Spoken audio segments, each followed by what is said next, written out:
So sekarang ni kita nak pergi ke Mid Valley Kuala Lumpur. Ada apa?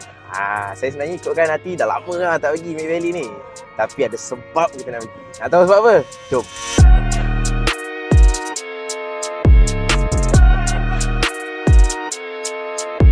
Okay guys, so kita dah sampai dekat parking dia basement. So which is kita dekat Center Court North.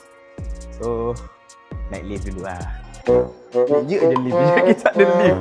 Tangga. So korang kena pergi ground floor. Okay, kanan kiri Kau nak gini, kanan ke kiri dulu? Aku cari tak jumpa. Pasal sampai ke sini lah. Bang, wellness kat mana bang? Wellness. Ujung sana turun bawah. Oh, ujung turun bawah?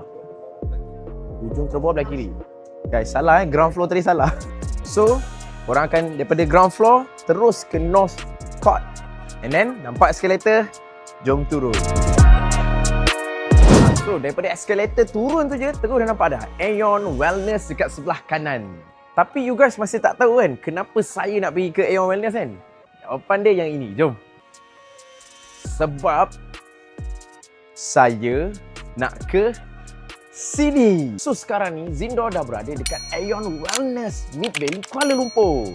So antara line up yang kita ada ialah Black Edition, transparent bottle, 15ml dan juga 100ml.